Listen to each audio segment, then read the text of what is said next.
Salut à vous, c'est Il, j'espère que vous passez donc un bon début de semaine. On se retrouve en ce mardi 20 avril 2021 pour faire un point donc sur le marché crypto, comme d'habitude du coup en 9 minutes.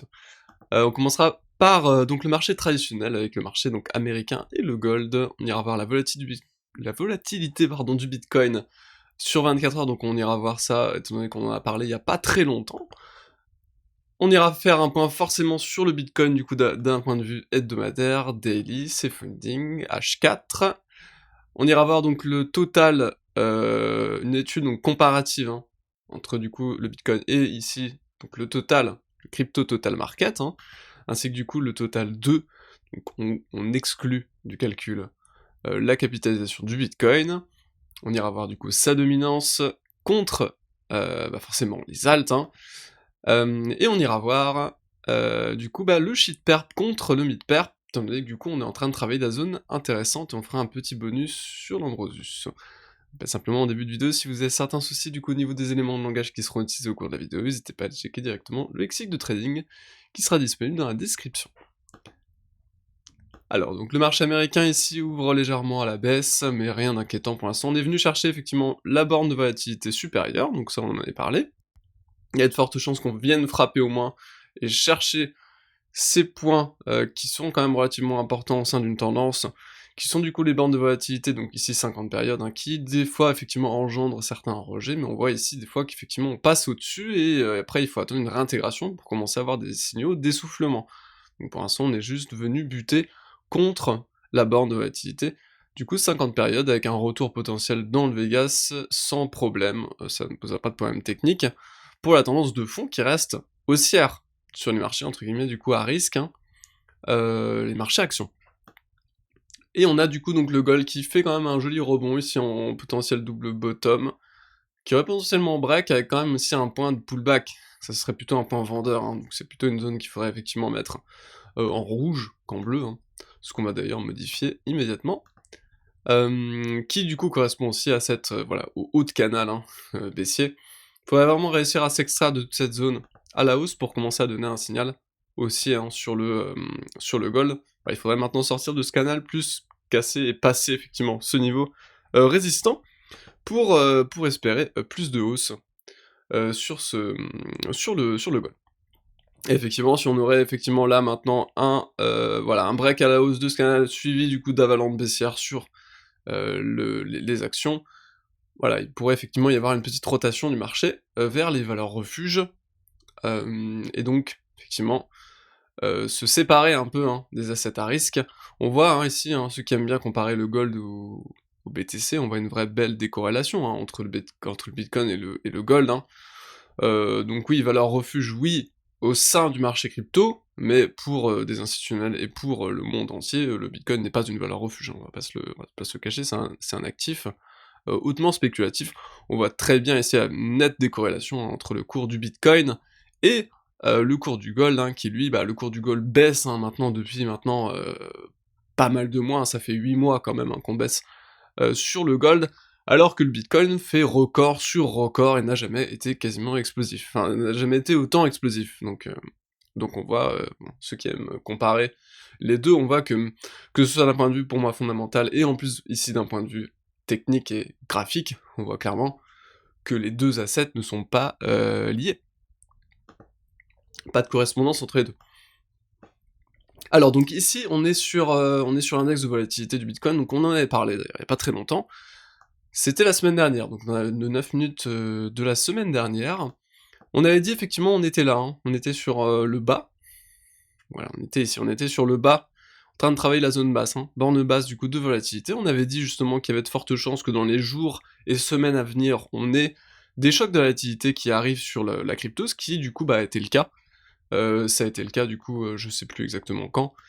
C'était quand C'était le 18, hein, donc c'était il y a 2 jours. Donc voilà, on a eu une belle secousse, hein, un beau choc de volatilité qui est venu chercher directement la borne haute, et du coup qui s'ensuit une compression sur le Bitcoin, étant donné qu'on est venu chercher la borne haute de volatilité, donc qui amène ici après un peu plus de calme, hein. Donc voilà, donc effectivement toujours Comment utiliser ça du coup? Quel type d'informations on peut utiliser? Donc déjà pour trader potentiellement des contrats move, c'est possible effectivement, si vous tradez des contrats move, c'est-à-dire des contrats qui sont basés sur la volatilité, et effectivement s'il y a un choc de volatilité, vous gagnez si vous êtes, long sur les contrats, move, inversement si vous êtes short. Hem, Par exemple si on est sur ce type de zone, hein, plutôt shorter les contrats de volatilité, et plutôt long les contrats de volatilité quand on est sur des périodes, donc on est sur des bornes basses finalement.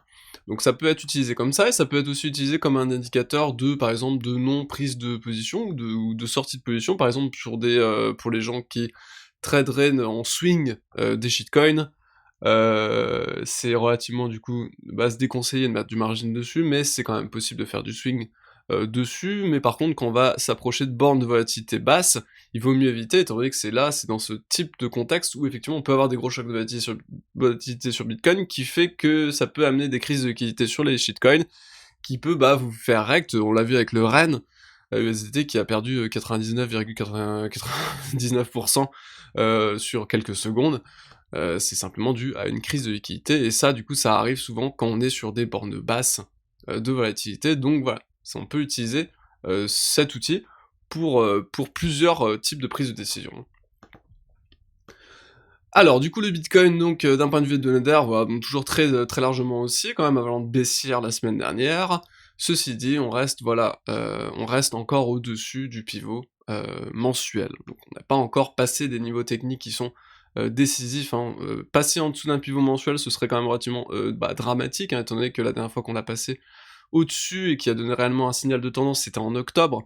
Donc effectivement, si on parvenait à passer en dessous, on passerait sous 2 seuils techniques qui maintiennent la dynamique qui est en place depuis octobre, qui sont du coup le Vegas H4, pour l'instant on est passé un tout petit peu en dessous, mais il y a encore le point pivot mensuel, hein.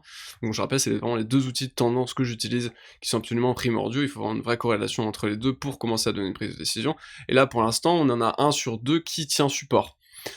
Sachant que du coup, voilà, le Vegas, des fois, on peut déborder un peu, on voit ici, on a débordé un petit peu, c'est pas non plus dramatique, hein, tant qu'on le réintègre, etc., pardon, dans la foulée, c'est toujours techniquement bon. Donc effectivement, ici, rien non plus de dramatique, je trouve, en l'état, quand même des volumes qui ont été donnés, mais voilà, tant qu'on passe pas sous les 55K en cours de clôture daily, pour moi, il n'y a pas de, de grosses inquiétudes. Après, est-ce qu'il faut rester exposé à 100% longue sur le marché ici? Je ne pense pas. Effectivement, il faut, je pense, quand même avoir une certaine seuil de liquidité de côté, au cas où, justement, on vienne chercher le niveau technique dont on parle depuis maintenant un certain temps, qui est du coup compris entre les 35 et les 45K, qui du coup est le niveau de retest daily, hein, donc le Vegas daily. Les fundings sont bien, du coup, forcément, calmés, hein, étant donné le choc de volatilité qu'on a eu, il y a beaucoup de liquidations qui ont entraîné, du coup, des fermetures de position pour les spéculateurs, et ici effectivement on va voir, là on est potentiellement dans un double bottom, on verra du coup si on casse cette neckline et si on rattrape les 60K. Si on rattrape les 60K en cours de clôture H4, honnêtement, ça va sentir plutôt bon pour la continuation, on réintégrerait absolument tous les niveaux de suivi de tendance, et on repasserait au-dessus des 60K, qui est quand même le niveau décisif, hein. C'était le niveau qui a engendré derrière la grosse cassure par le bas, etc. Donc vraiment, c'est vraiment un très fort niveau, 60K. On verra du coup si on arrive à le réintégrer ou pas. Pour l'instant, voilà, pour l'instant on est entre les deux, entre 60K et entre l'ancien low, hein, l'ancien niveau technique qu'il ne faut pas passer, c'est les 50K. Donc entre 60 et 50K, on peut à la limite range ici sans aucun problème, hein, ça poserait pas de soucis. On voit ici par contre que sur le total, crypto total, hein, on voit qu'on est toujours largement soutenu par le Vegas H4, qui lui par contre est beaucoup plus propre pour le coup. Idem du coup sur le total 2, donc voilà, aussi à mettre en perspective, ces deux niveaux n'ont pas été passés sur les index totaux.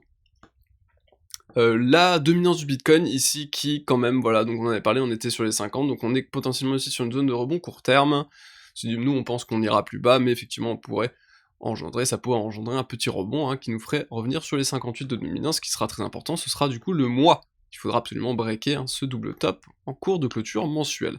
Sur le sheet perp, mid-perp, on est sur la zone de pullback, donc potentiellement rotation des alts, des sheets contre les majors à venir potentiel. Maintenant il va falloir une petite structure afin de faire une petite structure de retournement dans cette zone, et du coup l'Ambrosus sur un TD9, acheteur qui est venu pullback effectivement sur une mèche express, son Vegas Daily, donc potentiel rebond je pense sur le Ambrosus, on verra, mais en tout cas à vérifier du coup la clôture du soir. Allez, je vous souhaite une excellente journée, à demain, salut!